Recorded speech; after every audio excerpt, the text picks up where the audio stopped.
As we know, an arrest warrant has been issued against contractor Sara Diskaya and 9 others over alleged ghost flood control projects. The development comes weeks after President Bongbong Marcos publicly promised that those involved in corruption would be jailed. Marcos confirmed that the accused face graft and non-bailable malversation charges, meaning they cannot post bail while trial is ongoing. Diskaya is currently under the custody of the National Bureau of Investigation. Joining us now to comment on the latest political developments, we have analyst Edmund Tayaw. Good morning. Welcome to the program. Hi, good morning, Gretchen. Unang-unang tanong ko sa inyo, ito pong tungkol sa balita kagabi. Yusek Maria Catrina Cabral of the DPWH found dead last night. Her body seen in Bued River along Cannon Road. What was on your mind when you saw this piece of news? Well, I was trying to search really what happened, no, because absent any detail, considering that she's one of those identified involved in this scandal, no, I'm sure that this can be used politically, no. So there has to be details as to what surrounded, no, the particular incident. And speaking of details, we'll give a little bit more on that. No, on December 19 at 12:03 a.m., the 63-year-old Yusek Cabral was declared dead after an alleged fall by the Bued River in Benguet. She was seen in several hearings and said to be the one who contacted Senate President Tito Soto if he wanted anything inserted in his DPWH budget. Ito yung ni-reveal ni Senator Panfilo Lacson. She was a no-show at the ICI hearing when summoned on December 15, and the ombudsman was being urged to investigate her along with Secretary Bonoan. So pati yung DPWH allocable formula, she was said to be the one who came up with that formula that determines the allocation for politicians in their district. So ganun po siya ka-vital dito po sa flood control probe, ano? Exactly. No? Yung detail na sinasabi ko, Gretchen, is may kasama ba siya when the supposed fall happened? No? Why was she there in the first place? So many people have been going in and out of Baguio via Cannon Road, no? I mean, the only time that you stop at Cannon Road was to probably take a leak or take a break from the very circuitous road going up or going down. So it's kind of unusual, no, for her to be there. And so that's the kind of details that I'm looking for. Of course, we know already, no, the extent of her involvement as far as this scandal is concerned. And it's really saddening that she's no longer available to, further provide us details and get to the bottom of this. Sinabi nga ho ng ombudsman na dapat pangalagaan yung kanyang gadgets at kanyang cellphone to be able to answer vital questions. Yun din nga po ang pumasok sa aking isipan kung bakit siya biglang tumigil. Oo, yeah, sa Cannon Road. Kasi ang ginagawa na nila ngayon, ginagamit na ito ngayon ng ibang grupo, no, na sinasabi na pinatahimik and so on and so forth, no? Kasi alam mo naman how politically was this explosive, no? This revelation of this scandal, no? And so either groups, particularly the group that wants to take over as the new administration, ginagamit na ito, no, as this as a way to attack, no, and insinuate that there is foul play. So kaya ako sinasabi kanina, alamin muna natin yung detalye kasi alam ko na mangyayari diyan meron namang pattern, no, pagdating sa mga interesadong grupo kung paano sila mag-react. I guess because of cynicism, pati kagabi natanong ko nga din kung siya ba talaga 'yon, yung nandoon no. And of course over time medyo nadagdagan ng clarity over the situation with the driver talking about what happened coming on video. But I guess we'll know more details throughout the day. It is fresh news after all. The other piece of news, what happened yesterday was Sara Diskaya finally being served an arrest warrant by the NBI. This announced by the president before the year ends, jailed before the year ends. How significant is this arrest to the president's credibility in the flood control probe? Well, Gretchen, I'm not very much into thinking whether this is about the president's credibility or not. No, this is more about the president's credibility hangs significantly on was this positive developments, and by positive developments would really be identifying those who are really involved. Hindi yung alam mo yon, kwentong barbero lang, no, na eto si Mario ay involved and therefore kasi at the end of the day, it's not just a question as to whether or not the particular personality was charged in court. The question is how solid, no? Sabi nga nila airtight yung kaso, no? And definitely everyone wants to get to the bottom of this. Now, Sara Diskaya undoubtedly, no, is at the heart of not only at the heart of the scandal and therefore at the heart of the investigation. And so I'm inclined that leads her to the issue, and therefore there is every reason to put her behind bars. No, but now the question is, how about the other supposedly identified personalities? No, banggitin ko na former Speaker Martin Romualdez, for example. Bago pa patok itong issue ng flood control, dinimonize na ito ng kabilang grupo, no? Kaya nga nauso yung title na Tambaloslos, no? So noong una pa, no, bago pa tong mga investigasyon na to, dinimonize na. Now, what I'm saying is yung sinasabi, no, kasi there was this news report the other day suggesting that he was recommended to be filed already. And the public records can show already what's recommended by ICI and what was not. And if I'm not mistaken, the recommendation is more from DPWH, which is okay kasi may investigation naman yung DPWH, and I also saw more than 20 pages, if I'm not mistaken, of investigation, the results by DPWH. And perhaps it's good to invite a lawyer in this regard, Gretchen, particularly a trial lawyer. But the way I see it, all the evidences that were supposedly found as far as former Speaker Martin Romualdez is concerned is more incidental to his being Speaker. Now, my question here is not to shield Speaker Martin, but more to ask what is the purpose of parading his name, no? And eventually, pagpalagay na natin na kakasuhan siya at ikukulong siya. Ang question ngayon, yun bang kaso ay airtight? Kasi mahirap yung ipapaasa natin yung taong bayan just because alam mo na, siniraan na ng siniraan, dinimonize ng dinimonize, so therefore dapat ikulong. Tapos mamaya mapapakawalan din. So wag ganun ng style natin, parang mga nangyari nung panahon ng Napoles, at ito nga, well, mas malala tong Parmali kasi naglaho na lang ng parang bula, walang nangyari.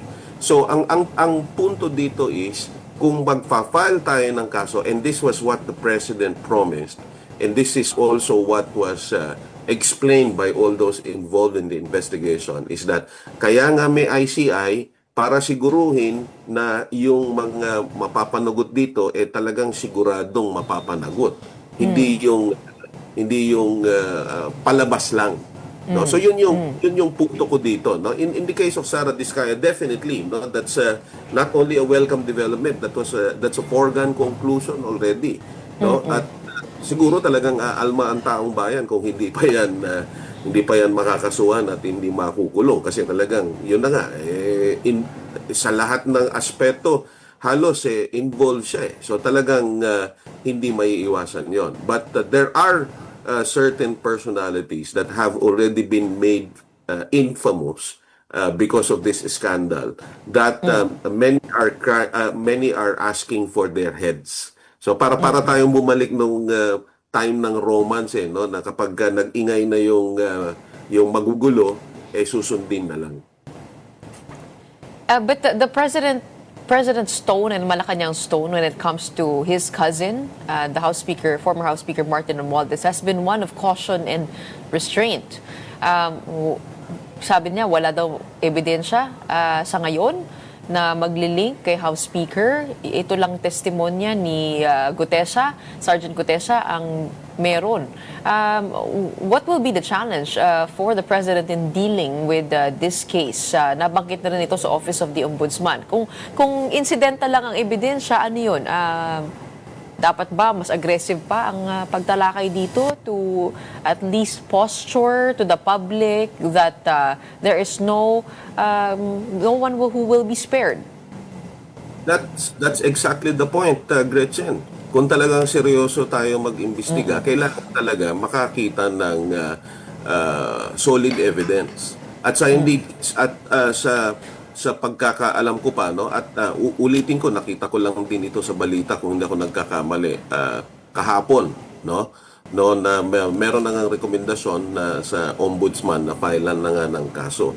Ang tinatanong ko pa dito, and definitely this will require another another part of your program, Gretchen, and I will highly recommend you invite a trial lawyer in this regard, no.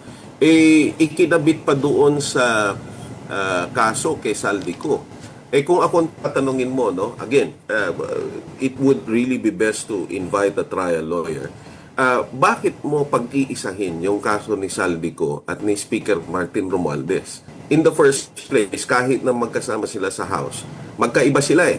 Magkaiba ng magkaiba ng involvement, magkaiba ng papel, no?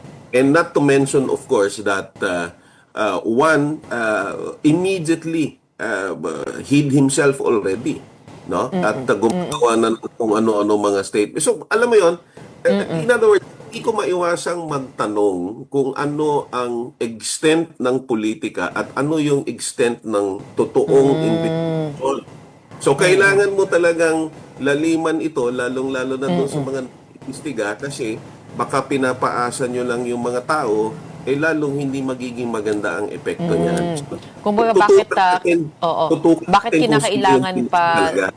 bakit kinakailangan pa si Congressman Zaldico to be able to pin the House Speaker when investigators could go to, let's say, his district and investigate? What I'm saying, Gretchen, is sa pagkakaintindi ko doon sa report, pinag-isa, kumbaga, yung filing kay Speaker Martin as recommended ay kasama doon sa filing kay Saldico. So, ang is, kung mahina ang ebidensya kay Speaker Martin, ibig sabihin din, mahina din yung ebidensya kay Saldico. So, sa madalit sabi, ang kaduluduluhan nito, mapapawalang sala silang dalawa. Or vice versa, no? Kung mahina ang ebidensya kay Saldico, at pagpalagay natin na merong ebidensya kay Speaker, ibig sabihin, mapapawalang sala. My point is, kung seryoso talaga ito at hindi lang ito siraan at hindi lang ito politika, talagang laliman natin yung investigasyon. Hindi yung umpisa pa lang siniraan na natin yung tao. And that will fall on the shoulders of the Ombudsman. Is that correct? What do you think is the future of the ICI as a commission?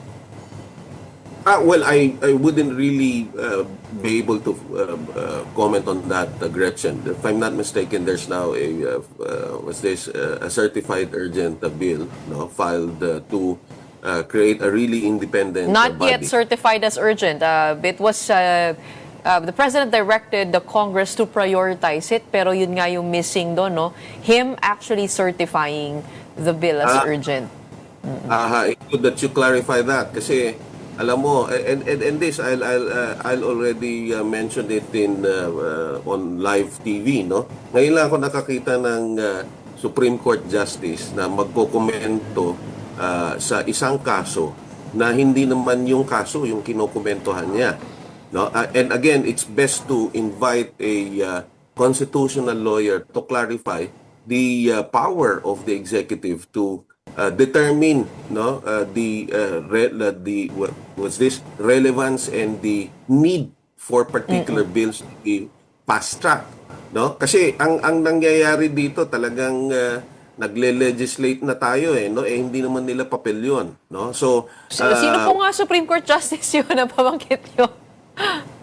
is Marvick Leonen.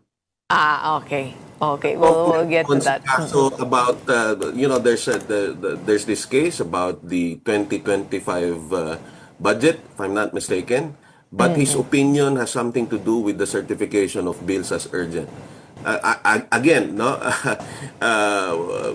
napag-uusapan ito among experts, constitutional law experts, and other academics, and that is one important issue to ask, no, what is the extent of this power and whether it is appropriate, no, for an opinion on another case to raise another issue. Walang pinagbayan sa log rolling legislation, no, kung tama man na mag-legislate ng Supreme Court, yan ang tawag dito, obvious na isiningit kasi hindi naman yan ang issue, no. So kaya din siguro nag-iingat ang ating executive department in that regard, but again, to my mind, no, this is not something that is expected from the Supreme Court.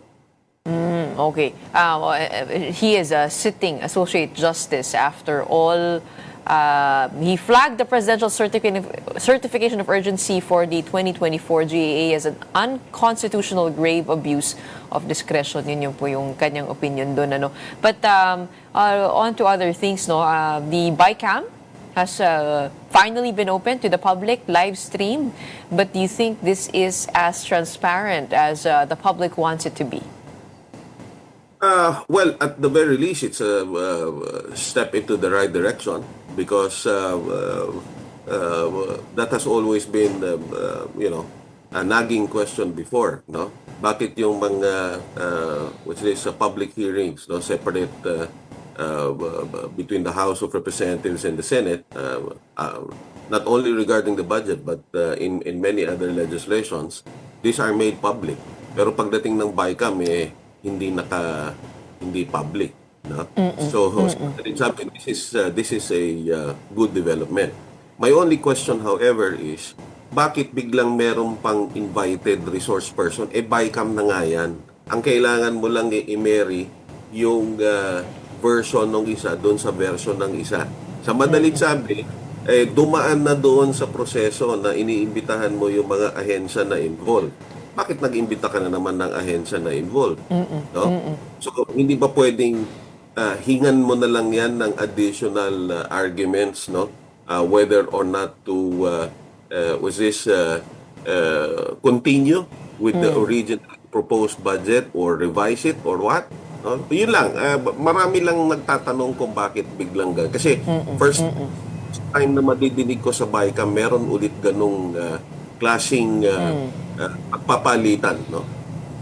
No, it is a last-minute erratum on the part of DPWH Secretary Vince Dizon, who called for help, saying nagkamali sila dito sa across-the-board correction at dapat daw nakakustomize siya sa program of works ng mga proyekto. Pero yun din ang tanong ko, kung kaya naman pala nakapag-submit kayo ng datos, bakit hindi na lang kung ganun kadali lang pala, no? But Congressman Leviste, we had him over yesterday. Sabi niya mukhang na-pressure itong si Secretary Dizon ng political realities surrounding those changes. One in particular would be contractors backing out at sabi baka hindi daw sila magbibid kung ganyan lamang ang budget. At what will suffer would be the infrastructure projects of the administration, the timelines as to the completion of those projects. And of course, that involves the economy's growth, GDP, which hinges on also government spending. Ano sa tingin niyo magiging epekto nun? Lalong-lalo na ang unang big fish na nahuli ay isang kontraktor na may non-bailable charge ng malversation. Alam mo, Gretchen, diyan papasok yung yung debate ni Senator Amy at ni Secretary Vince na hindi daw engineer si Secretary Vince, no? And actually, yun na yung kasagutan doon. Hindi engineer si Secretary Vince and therefore will rely heavily on experts. Kasi para maintindihan mo kung paano ginagawa ang isang proyekto, kailangan ang imbitahan mo yung nakakaintindi. Walang pinag-iba yan sa kung meron kang kaso, hindi mo naman i-depensa yung sarili mo, kukuha ka ng abogado. Meron kang sakit sa ngipin, hindi ka naman kukuha ng mekaniko, dentista ang kukunin mo. Now, having said that, I don't know where the good congressman got his information that he was pressured, no? If I were a legislator, and happily I'm not, no? I will look into the details of the budget again and look at the figures. Simple lang naman yan eh. Kung dati ang nakalagay na budget ay pagpalagay mo 100 million, tapos biglang naging 50 million, medyo magtaka ka na. Dalawang bagay yan. Either talagang na mali sila ng computation or they are, deliberately tanking the budget. Now, the question is, will it still be realistic as far as the completion of the project is concerned? Yung tatawid ka na in other words, you're jumping the gun and saying na pressure politically, medyo dagdag na kwento na yan, Gretchen. Kasi we're talking of numbers here eh. And the fact that the good secretary, I will give the Secretary of DPWH the benefit of the doubt. The fact that he's saying that they earned, no, that means that precisely dahil kakaupo niya lang dyan and of course takes time for the numbers to understand. Yes. Dyan papasok yung pagiging engineer. Okay. Okay. So binibigyan ka agad ng political color. Alam mo, yan ang issue na kailangang intindihin. Yung mga NEPO congressmen, no? Totoo ba na ano ba ang yun ang question ko diyan kung nasabihin nilang politically motivated, the source for the gander, no, is the same source for the other, sabi nga nila, no? So in other words, sila ba wala bang political motivation for making those reckless comments? Okay, one final question. With the pork programs still getting more budget than proposed, there is 243 billion in unprogrammed appropriations, up from 68.77 billion from the Senate's version, with the MAIFE program getting 51 billion, up from the initial proposed 49 billion from the House, and the AIX getting 63.9 from the 26.9 billion in the NEP. Do you think much has changed with this 2026 budget? Walang magbabago, Gretchen, hanggang hindi natin binabago yung politika natin. No? The whole time I've been explaining, kung ang klase ng politika natin, yung may pangalan lang at may pera ang tatakbo at yung tatakbo ang gagastos sa kampanya niya, hindi matatapos ito, ikot-ikot ito at talagang ipipilit nila na magkaroon ng ganitong klaseng ang tawag dito, scheme. Kasi at the end of the day, Gretchen, kung tatakbo ka, gagastos ka sa sarili mong pera o ito ay ibinigay ng mga kaibigan mo kuno, babawiin at babawiin mo yan. So hanggat hindi natin binabago ang sistema natin, wala tayong sistema. Ang sistema natin nakadepende lang sa personalidad. Hindi nyo pansin na ang debate natin between personalities and not about issues.